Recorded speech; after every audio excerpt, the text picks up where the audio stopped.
dibangun. Apa sih kelemahan pemimpin kepala desa hari ini? Saya jujur katakan, kepala desa hari ini menjelma menjadi ahli administratif. Pertama begini, saya menyampaikan ada kekacauan dalam pembangunan di Jawa Barat. Pertama adalah kekacauan di tata ruang. Tata ruangnya kacau. Kenapa tata ruangnya kacau? Karena pendekatannya politik, bukan konservasi. Karena pendekatannya politik, maka tata ruang syarat dengan kepentingan politik. Di sini daerah saya, di sini tanah saya, maka harus dibangunkan jalan menuju ke sini agar tanahnya naik. Ini tanah saya sebelah sini, kalau dibuat kawasan perumahan maka tanahnya naik. Ini tanah saya di sebelah sini, kalau dibuatkan nanti untuk kawasan industri maka tanahnya naik. Irasional itu melahirkan kekacauan di dalam pembangunan, dan akhirnya target pembangunan, keberhasilannya, kemakmurannya, keadilannya tidak akan pernah tercapai. Kenapa? Karena keadilan bisa tercapai manakala bahan pijakannya benar. Untuk itu, tahap pertama pemerintah Provinsi Jawa Barat itu melakukan evaluasi tata ruang. Evaluasi tata ruang perlu dilakukan untuk meletakkan agar pembangunan ini seiring sejalan, seirama dengan seluruh semesta. Karena kita ini numpang. Numpang di mana? Kita numpang di bumi. Numpang di dunia. Karena numpang di bumi, maka kita harus taat pada hukumnya bumi. Kita numpang di mana lagi? Kita numpang di daerah aliran sungai. Kita harus taat pada hukumnya daerah aliran sungai. Kita numpang di tepi pantai, maka kita harus taat pada hukumnya tepi pantai. Gak bisa alam ini mengikuti hukum kita, maka kita harus mengikuti hukum alam. Hukum alam itu yang punya ketentuan Allah yang tidak bisa dirubah-rubah. Sistemnya adalah pasti, ilmunya adalah IPA, fisika, matematika, biologi, kimia. Karena ini tidak bisa dibantah, karena ini adalah titah. Karena titahnya disebutnya tasbih. Maka orang yang melawan pada alam sesungguhnya dia melawan pada Allah dengan tasbihnya seluruh semesta. Dalam kaidah Islam diajarkan bagaimana memahami tata ruang, bagaimana memahami alam, maka lahirlah Nabi yang mengerti bahasa alam, namanya Nabi Sulaiman alaihissalam. Ini harus dilakukan. Kenapa? Karena kita ingin mencapai sebuah target masa depan. Masa depan apa? Kehidupan. Kehidupan apa? Kehidupan yang gemah ripah repeh rapi. Kehidupan yang gemah ripah repeh rapi itu masyarakatnya adalah nganing kacai jadi sadewi kadarat jadi salogat. Artinya apa? Dia ke air sama, kemudian bersenyawa dengan airnya. Dia di tanah bersenyawa dengan tanahnya. Maka prinsipnya adalah doanya orang Sunda jauh tinubalai parak kana rejeki pahing getih pahang tulang. Jauh tinubalai apa? Dijauhkan dari musibah. Parak kana rejeki apa? Didekatkan pada rejeki. Jauhkan pada musibah dulu baru rejeki. Bukan nyari duit dulu, bukan. Buat tata lingkungan yang menjauhkan diri dari musibah. Jauh dari musibah, maka dia akan mendapatkan rezeki, ketenangan, kenyamanan. Anda ngambil duit seenaknya, ngeruh alam seenaknya, tidak akan jadi rezeki. Kenapa? Karena akan dekat balai, akan ada musibah, akan ada bencana. Ini penting. Nah, kemudian pahing getih, pahang tulang, maka makanan yang dikonsumsi, air yang dikonsumsi, udara yang dihirup, matahari yang diserap itu harus melahirkan pahing getih. Darah kita harus pahit. Pahit bagi apa? Pahit bagi penyakit. Dan kemudian tulangnya harus paham, tulang-tulangnya harus kokoh. Maka siklus alamnya harus ditunjang dengan siklus sanitasi, ekosistem, tata ruang, tata bangunan. Ini harus dibangun. Apa sih kelemahan pemimpin kepala desa hari ini? Saya jujur katakan, kepala desa hari ini menjelma menjadi ahli administratif, menjelma menjadi pekerja administratif. Tidak, saya sudah tidak bisa membedakan mana kepala desa, mana pegawai. Kenapa? Mana kepala desa, mana pegawai? Hidupnya di otaknya cuma satu, iya dana desa, iya silap, asuh, administrasi, kumahannya caranya nyokot tapi tetap pagi. Makanya teriak-teriak, Pak, tolong kami jangan diperiksa, Pak. Nyaris ya nyokotnya gede tingginya pasti diperiksa. Ini harus dibenerin. Ini saya terus terang begini, karena saya hidup di desa. Kenapa kehilangan? Ya itu kehilangan yang kedua kepala desa ini adalah kehilangan watak culture. pemimpin lingkungan, watak pemimpin yang dia punya garis leluhur pada karuhun yang di desa itu. Kehilangan hubungan dengan masa lalunya kepala desa, kehilangan hubungan dengan leuweung larangannya, kehilangan hubungan dengan mata airnya, kehilangan hubungan dengan pohon yang disakralkannya. Hubungannya sudah tidak ada. Karena hubungannya tidak ada, lahirlah para kepala desa yang gelisah. Gelisah apa? Duit cukup, mobil banyak, tapi gelisah terus. Kenapa? Karena lingkungannya tidak bisa menerima, leluhurnya tidak bisa menerima, leluhurnya marah. Makanya hidupnya tidak ada ketenangan dan kedamaian. Untuk itu, Adesi harus mengajarkan para kepala desa untuk kembali pada lingkungan, kembali pada alam. Pembangunan industri boleh berkembang, boleh seiring dengan perubahannya, tetapi tata ekologi, hubungan emosional dengan masa lalu, hubungan emosional dengan leluhur, mata air harus dipertahankan, leuweung larangannya harus dipertahankan, sanitasi lingkungan pertahankan. Ini adalah prinsip dasar pembangunan. Dan ini bukan daerah tradisional, ini daerah modern. Anda mau pergi ke Australia, mau pergi ke Inggris, mau pergi ke Swiss, mau pergi ke Prancis, kemanapun ya desa itu culture.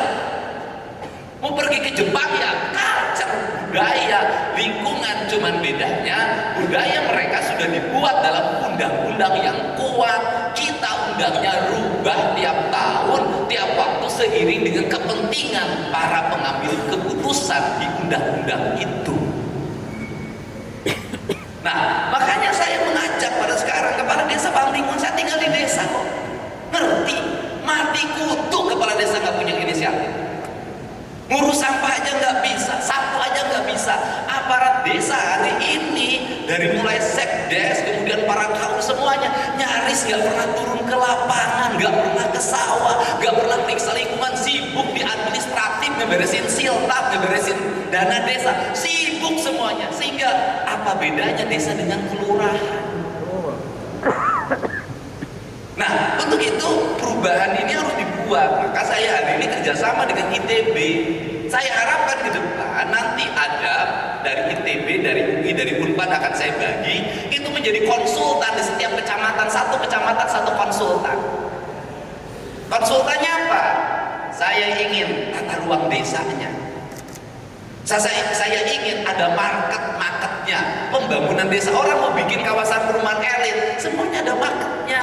Di sini bangun ini, di sini ruang terbuka hijaunya. Sekarang di desa nggak ada. Seiring perkembangan penduduk makin tinggi, jumlah orang makin banyak, rumah berdempet-dempetan, sanitasi lingkungan kacau, buang MCK-nya ke sungai, buang limbah rumah tangga ke sungai, buang sampah ke sungai. Orang desa hari ini nggak ngurus sampah, padahal sampahnya sampah plastik berantakan di mana-mana, semuanya masuk ke sungai. Rata-rata kepala desanya nggak peduli. Ini harus dibenahi. Karena ini harus dibenahi, maka harus Pak Sekda itu tata ruang Jabar nanti harus bisa mengatur di desa. Kalau enggak kacau. Habis itu BPN-nya, ATR-nya main rekomendasi aja, kadesnya kirim rekomendasi untuk bikin sertifikat di daerah sepadan sungai. Lahirlah 12 sertifikat, ratusan sertifikat. Sertifikat itu lahir dari mana? Ya dari desa dan kelurahan. Salahnya BP itu ada alat ukurnya, ada tukang ukurnya. Kok tukang ukur nggak baca undang-undang? Kan nggak boleh bangun bangunan di daerah sepadan sungai, di daerah aliran sungai, di hulu sungai. Kan nggak boleh situ-situ berubah jadi perumahan dan pemukiman. Ini kacau. Ini kacau kenapa? Karena kokolot lemburnya sudah tidak ada.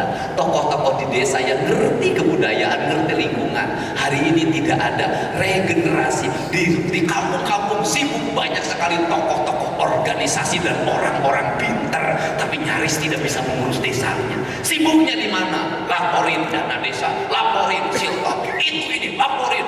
Kepala desa tiap hari di mana? Tiap hari nerima tamu, datang gocap, datang cepet nyumput, rusak Pak di negara.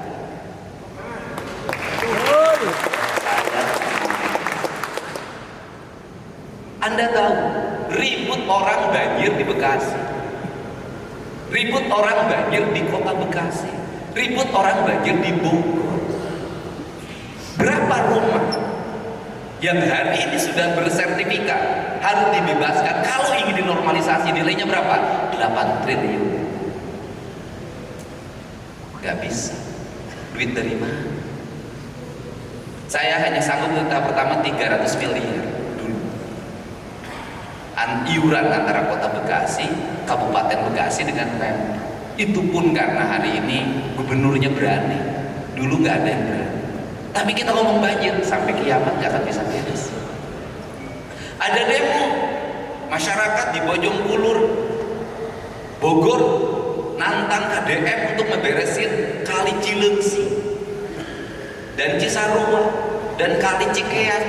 Belum Bapak demo saya sudah ke situ. Saya sudah bawa alat berat, Pak. Alat berat saya nggak bisa turun. Kenapa? Seluruh sungainya sudah berubah jadi perumahan pemukiman dan bersertifikat. Siapa yang bikin sertifikat? Ya rumah-rumah yang mereka tinggali. Lah, ini negara sebentar lagi tenggelam. Untuk itu diperlukan cara berpikir di otak kita. Jangan hanya duit, Pak. Rezeki itu datang dengan sendirinya secara alamiah. Tetapi yang paling penting adalah saya ingin kepala desa mulai punya keberpihakan pada lingkungan. Kepala desa ngurus sampah, mengutin sampah, daerahnya bersih. Dan saya tidak akan menurunkan uang provinsi pada desa yang tidak bisa ngurus sampahnya sendiri. Maka nanti lahir teknologi nanti yang dikelola oleh Kodam, punya Mota, nanti dikelola oleh ITB, nanti lahir di desa-desa. Maka concern saya di tahun ini, saya udah ngomong ke Pak Sekda, concern kita di tahun ini selain pembangunan jalan adalah penanganan sampah dari pusat ibu kota provinsi Jawa Barat sampai pusat-pusat desa di seluruh Jawa Barat. Itu. Jangan dulu yang lain, fokus. Saya sudah minta ke Menteri Desa, sudahlah duit dana desa ini fokuskan pada aspek-aspek yang menjadi kebutuhan pokok. Sampai kiamat desa nggak akan pernah maju karena dana desanya dalam setiap tahun dibagi rata. Saya tahu kok. Harusnya bangunnya per blok, per RW. RW ini dana desanya sekian, dari kabupaten sekian, RW ini dari provinsi sekian. Malah saya ngajak di perencanaan APBD 2026-2027 ke seluruh kabupaten kota, mari kita bangun desa per RW, kita bangun. RW ini kewajiban kabupaten, RW ini kewajiban provinsi, RW ini kewajiban pusat. Bangun secara paripurna, sanitasi lingkungannya, rumah rakyat miskinnya, jalannya yang berkualitas. Nggak bisa polanya sekarang duit 100 juta dibagi 25 ewang ke KRT-RT, kemudian dipasangkan jadi jalan lingkungan, aduk tempelkan tahun harap coplok deui. Dibikin ketahanan pangan, domba batur di aku. Ibang lomba tur di aku dipoto. Itu foto naon ketahanan pangan, domba batur, ayam batur. Gak bisa. Harus rencana antara ide gagasan besar kita yang dikelola di gedung sate seperti ini belum tentu nyambung ke teknis kalau para pengambil keputusannya nggak ngerti. Nah jadi ini harus dibenahi. Nah kemudian yang berikutnya adalah apa pesannya? Jangan diperiksa. Saya ingin menyampaikan Pak Sekda, kita koordinasi dengan Mendes, seluruh belanja desa nanti pakai e-budgeting. Itu cara yang efektif. Kenapa? Kalau e-budgeting maka seluruh dana yang terkelola tidak boleh penggunaannya, pengeluarannya tunai. Semuanya harus transfer, ke RT transfer, ke panitia transfer, ke manapun transfer. Anda nggak akan capek lagi ketika didatangin orang. Cukup liatin bukti transfer pasang di depan kantor desanya. Ini belanja sekian, ini transfer sekian ke saya, ini penerimanya, ini nomor rekeningnya, selesai Pak. Pemeriksaannya juga bisa jarak jauh, nggak usah didatengin. Nanti pemeriksaan fisik bisa Google. Kan seperti itu. Ini cara untuk apa? Ke desa tenang. Tetapi di balik itu juga kepala desa harus mendapat perhatian. Kenapa? Kepala desa ini ada yang gajiannya 4 bulan sekali, tergantung bupatinya. Betul. Tergantung bupatinya. Saya dulu ketika jadi bupati, kepala desa gajiannya 4 bulan sekali. Saya jadi bupati waktu itu langsung per bulan. Saya rombak. Dulu kepala desa bikin pemilihan kepala desa iuran calonnya. Saya jadi bupati waktu itu gak boleh iuran, biayanya harus disiapin oleh Pemda. Waktu itu gambarnya ganas, kemudian kadu, saya ganti dengan foto orang. Waktu itu satu desa itu satu TPS panjang, saya robah itu per TPS per kita coba Jawa Barat pemilihan kepala desa dengan e-voting. Kita coba e-voting. Sudah, nanti daerah yang sudah maju kemudian bikin e-voting. Sudah, karena e-voting kepala desa mudah kontrolnya. Kita coba nanti dengan e-voting. Kenapa? Kita harus mengalami sebuah proses kemajuan. Nah, untuk itu ini diperlukan orientasi. Sehingga apa Sekda, kita nanti bicara dengan bupati wali kota harus ada standarisasi pengupahan kepala desa. Gak bisa satu desa ini segini di sini begini, gak bisa. Ini standarnya Jawa Barat harus ada. Kalau saya sih tetapin kepala desa itu minimal upahnya 5 juta, itu minimal di atas UMK minimal. Dan tidak boleh telat, dia harus tiap bulan tanggal 3 atau tanggal 4 tank masuk, tanggal 4 tank masuk, tanggal 4 masuk. Saya sudah membuat rencana program di 2027 untuk mendorong ekonomi pedesaan. Maka nanti saya akan menyiapkan agar uang itu langsung turun ke RT, turun ke RW, turun ke 5. Saya sudah buat konsep itu, tetapi saya tidak akan dulu melakukan sekarang. Kenapa? Saya harus menyelesaikan program-program besar dulu. Jalannya harus bagus, irigasinya harus bagus, gedung sekolah harus bagus, gedung rumah sakit harus bagus, layanan-layanan publik pemerintah harus bagus. Uangnya tidak akan dulu saya bagi-bagi kemana-mana. Untuk apa? Selesaikan hal yang besar, setelah itu kita bikin rasa keadilan.